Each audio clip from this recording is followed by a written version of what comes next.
Добар ден, почитувани, добре дојдовте во 0М+ на телевизија Телма. Дали ќе биде момче или девојче? Дали ќе личи на мама или на тато? Ова се оние симпатични прашања кои што си ги поставуваат родителите за време на бременоста, но има и многу посложени, покомплицирани прашања, дали бебето е здраво, дали ќе биде се во ред со него. За пренаталната дијагностика зборуваме со денешниот гостин, доктор Павле Димчев, специјалист по гинекологија и акушерство од Аџибадем Систина. Добар ден и добре ни дојдовте. Мислам дека сте најсоодветен кога станува збор за разговорот поврзан со денешната тема пренатална дијагностика, бидејќи многу пациенти ви веруваат, многу пациенти прегледувате во текот на бременоста, па еве од тука би започнале што е тоа пренатална дијагностика. Добар ден уште еднаш. Значи, пренаталната дијагностика е еден поширок појам кој е практички збир на голем број на дијагностички методи кои треба да ни кажат за состојбата на плодот, на идното чедо, како и за состојбата на мајката која го носи тој плод. Така да пренатална дијагностика е еден општ поим кој практички ги опфаќа сите, да речем, методи, дијагностички процедури кои треба да ни кажат како се развива тој плод и во која состојба е мајката. Сега, што се тука опфаќа, на кратко да не се задржувам, пошто тоа е доста широко прашање. Она што многу често се поврзува со пренаталната дијагностика е, значи, се тие ултразвучни прегледи. Само тука да направам мала дигресија, значи ултразвукот и кај пациентите, и кај колегите е некое централно дијагностичко средство кое сите очекуваат дека ќе се прави во текот на бременоста, иако не е единствено, меѓутоа, нели, ултразвукот е тој што е, да речем, и во светот и кај нас некоја централна дијагностичка процедура која се употребува. Да се навратам, значи, кои се деловите на таа пренатална дијагностика, значи, она што е најповеќе се употребува, тоа се тие ултразвучни прегледи, кои некои ги соодветно во кој месец од бременоста се употребува, имаат разни имиња, па се некои нарекуваат скрининзи како поважни прегледи, а другите се нарекуваат како рутински прегледи. Тука опфаќаат практички во пренатална дијагностика, покрај ултразвукот се и сите, да речем, една крвна слика која ја прави трудницата, и тоа е пренатална дијагностика, да. Па, евентуално по-софистицирани лабораториски испитувања во смисла на скриен шекер, па и мерењето на тежина на трудницата е некој дел од таа пренатална дијагностика. Одредени зимање на одредени брисеви, микробиолошки брисеви за превенција на одредени инфекции. Така, значи, тоа е поголем збир на дијагностички процедури. Ние сега ќе се задржиме на скрининг тестовите. Дали тие даваат секогаш 100% точна информација? Бидејќи родителите очекуваат да добијат 100% точна информација. Можно ли е тоа? Па не е можно, ма ќе кажам, без многу да го елаборирам, меѓутоа е добро да се, значи, скрининг, видите, скрининг е странски збор и многу се употребува и кој колку го разбира е друго прашање, меѓутоа треба да го објасниме зборот скрининг. Значи, зборот скрининг е општ поим кој се употребува во било која струка или област, не само во медицината. Значи, скринингот е нешто што би требало, значи, тоа попросто би го објаснил, значи, тоа е една ефтина метода треба да биде, која би испитала една голема популација, значи еден широк, голем број на испитаници, со цел да оние што се посебни, кои имаат проблем, значи оние што отскокнуваат од средедината, би требало да се доиследат, доиспитат. Значи, ова е општо објаснување на скринингот. Тоест, во нашата струка, скринингот што значи? Значи, ние прегледуваме општа популација на пациенти во одреден период и ќе видиме, значи, оние што се специфични, тоест откриеме нешто што не е во некои нормални рамки, одстапува, значи не збориме дека има аномалија. Тука треба да се објасни.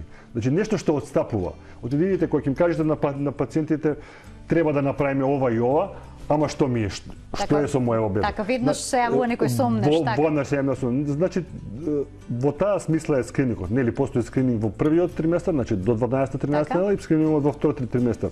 И сега што е целта? Да не ја видим она што не е во референтните рамки, така, да го доиспитаме. Не значи дека тоа дете е болно. Апсолутно. Така. Значи тоа значи дека тука има нешто што е вон нормалното и да не се пропушти нешто, да го доиспитаме.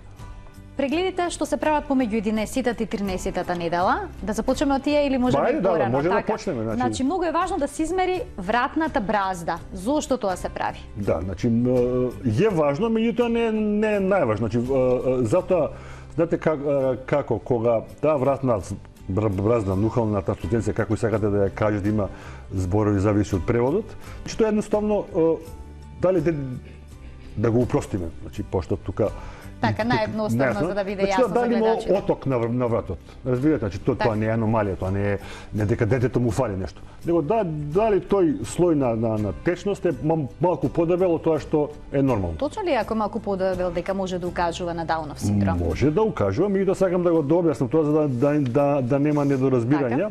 Видите, прегледот во првиот триместар, скринингот, како сакате да кажете го, е на некој начин, јас кога правам обед со пациентките, на некој начин сакам да им објаснам. Еве, тука можеме да погледнеме илустрација на дел од разговорот, како изгледа ова сега ехо. Не е добро.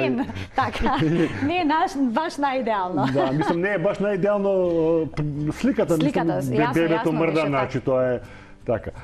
Што сакам да објаснам, значи, прегледот во првиот триместар се значи на некој начин поистоветува со моментот кога заврши органогенезата. И тоа е многу битно. Значи со новите ултразвучни апарати кои се пософистицирани, ние веќе во таа 12-13 недела на некој начин можеме некоја првична комплетна морфологија на тој плод. Не комплетна. Значи, меѓутоа да видиме развој на мозок, да видиме првични контури на срце како се дали се во добар правец. Нормално, две раце, две нозе, па дури и прсти да се видат. Значи, сакам да кажам, одредени поттешки аномалии, веќе во тој период, значи не зборам сега за Даунов синдром, зборам за одредени дефекти кои, не знам, срце аномалии, аномалии на мозок, поголеми зборам, значи не толку софистицирани, може веќе во тој период да се детектира. Во склоп на тој преглед е и скринингот за Даунов синдром. Значи, што тоа значи? Значи, ние скринингот за Даунов синдром, сега тука јас не знам колку време имаме, може многу да зборам, меѓутоа на кратко би историјата на детектирањето на Даунов синдром датира некаде од 70-та година, кога видите, треба да се каже дека Даунов синдром прво не е наследна болест.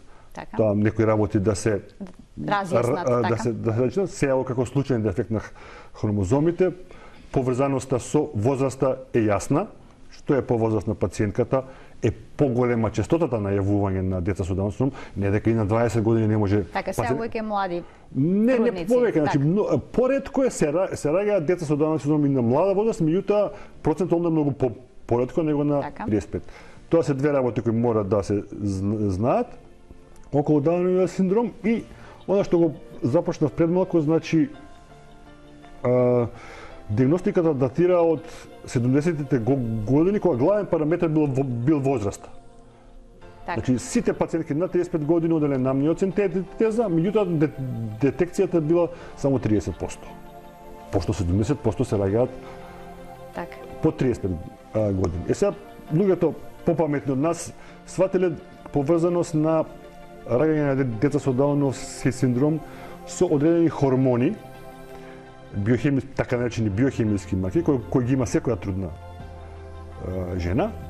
Меѓутоа, нивниот пораст или пат има некаква асоцираност со можноста за раѓање на дете со Даунов синдром. Предпоставам дека тоа е приска тестот, што се прави така. Да, тоа се вика кај нас е позната како приска, меѓутоа приска е само називот на софтверот, но тоа нема врска со точниот. Тоа е всушност математичка некоја формула која што пресметува веројатност. Тоа е, значи, тоа се работи во светот преку 30 години, уште се работи. Меѓутоа, видите, сите големи серии во светот кажуваат они што викаат енглезите, значи detection rate, сензитивноста на таа метода е 55 до 60%. Значи од 100 позитивни наводи, лоши наводи, после контрола со амниоцентеза 55 до 60 стварно имаат Даунов синдром. Негде пред 20 години ултразвукот влегува како главна метода во така некој златен стандард. Не, златен стандард, да, и до ден денеска е златен стандард. И тука значи негде јас точно не знам, негде 97 или 96 се првите студии за ултразвучните маркери. И тука е првиот маркер и до денеска златен стандард е таа вратна бразда на духовната субстанција, како сакате кажете. Значи тоа е оток што го зборим. Така, и носната коска, ако не се лажам. Сега ќе до објаснам. Значи, покасно влегуваат уште неколку маркери кои само го дополнуваат. Значи, и статистиката кажува, значи на големи светски студии зборам, дека со нухалната субстанција, значи со ултразвучните маркери, се откриваат до 75%. Значи, од 100 позитивни наводи, 75 ќе се докаже дека има Даунов синдром. Влегуваат во сега. Спомнавте за носната коска. Носната коска е дополнителен маркер. Тука си некој сега да не ги замара многу со стручни наzivi, значи има дополнителни маркери кои нешто специјално не ја качуваат осетливоста на методата, меѓутоа може да помогнат. Така. Носната коска е маркер, меѓутоа носната коска во последно време се повеќе не е толку сензитивен метод. И тоа е многу рана бребеменост. Носната коска е многу суптилен маркер. Значи он зависи од сега ги гледавме сликите па реков не се баш добро. Значи тоа зависи од позиција на бебе и ова. Така да носната коска не е некој параметар за кој можеме да нема носна, како да ви обяснам, не е толку пресуден во целата. Во диагностиката, значи, тоа, така. во диагностиката. Значи, ова се што го зборувам до сега, сепак треба да си има искуство. Значи, целокупната таа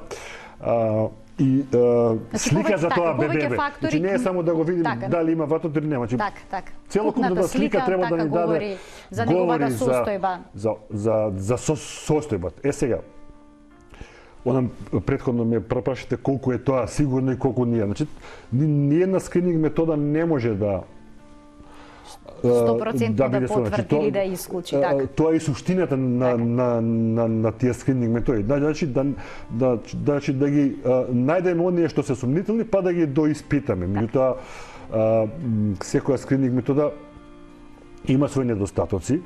Меѓутоа ултразвукот како сега ова сега во моментов што гледаме се тоа е тродимензионално или 4D што па 4D е затоа што е во живо, значи затоа што е во функција на време. Така, во 22-та недела се препорачува преглед, односно тој преглед е задолжителен, во кој што се прави анализа и на анатомијата на срцето, на срцевата активност. Зошто е толку важен тој преглед во 22-та недела? Да, сега сакам да тоа е вториот преглед кој е практички битен. Така. Ако не и најбитен. Меѓутоа сакам да се вратам малку на да довршам, значи ми остана недоречена мислата во однос на првиот триместар на данот и така ако ми дозволите. Да, секако велите. Да, и сега што очекува, значи она што секојдневно се кеаме. Значи големите студии и она што се работи во светот како рутинска работа е значи комбинација на овие два типа на маркери, да ги речам знаци, биохемиските и ултразвучните. Големите студии и значи овие познати болници имаат во комбинацијата некоја осетливост, тоест процент на откривање на дауни, да речеме, до 90%. Значи никој не може 100% да ги открие. И она што често пати ние се среќаваме, нели што работиме секојдневно со оваа работа во консултациите со пациентките, значи добро е, значи секое прашање нормално е, значи како е, добро е. И сега мораме да објасниме што е тоа што они треба да го очекуваат. Значи најголемиот процент од децата кои имаат некаков проблем може да се детектира, меѓутоа не сите. Така. Затоа што сепак останува одреден ризик. Ултразвукот не е seможно. Так. Ултразвукот не е, мислам, видите, ние работиме, вие имате пациент пред малку разговаравме кој е пред вас жив, па ќе пропуштите нешто, нема да видите, а ние работиме со еден плод кој е внатре, па преку ултразвук, знаете, така, не кој некој пат не соработува, значи не може да се сврти, како што ние сакаме за да добиеме добра слика, така да. Затоа и тука понекогаш се препорачува да се направи амниоцентеза. На кои трудници тоа се препорачува? Дали... Видете, јас мојот став кон тоа е доста флексибилен. Зошто би рекол флексибилен? Затоа што знаете како секој пациент различно гледа на својата бедност. Некој се повеќе исплашени, некој се помалку исплашени. Она што е златен стандард, да речеме секаде во светот, тоа е некоја возраст. Сега дискутабилно е која е таа возраст, дали е тоа 35 како што е останато или е во некој земји 37 или 38. Така. И нормално ако амниоцентезата е индикација во секој момент ако се диагностицира нешто што отстапува во нормалата, значи некаков дефект или така. Првата додиагностичка метода е амниоцентезата или хориум биопсијата. Значи хориум биопсијата е земање на хориумски тестички во 12-та недела, амниоцентезата е земање на плодова во вода во 17-та недела. Да, амниоцентезата многу почесто се прави иако одредени идни мајки, односно трудници, поради ризикот кој што го носи амниоцентезата, се одлучуваат да ризикуваат и да не го направат. Да, има, затоа реков, тоа зависи од пациентката. Знаете, кога има мојот однос каков е, знаете како, зависи од пациентот. Значи, во суштина, кога ќе видиме нешто што е многу сомнително, онда ние инсистираме на нешто се направи. Меѓутоа, кога е само возраст, онда е веќе како мајката... Како се изведува конкретно? Дали е оваа постапка болна за мајката? Па не, тоа е како една обична инекција, било каква инекција, под контрола на ултразвук. Се излекува дел од... Да, тоа трае една минута. Од овата вода. Ризикот од...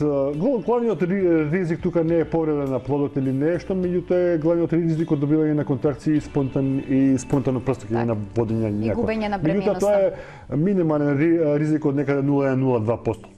Значи не 1 или 2% како што пишува во некој.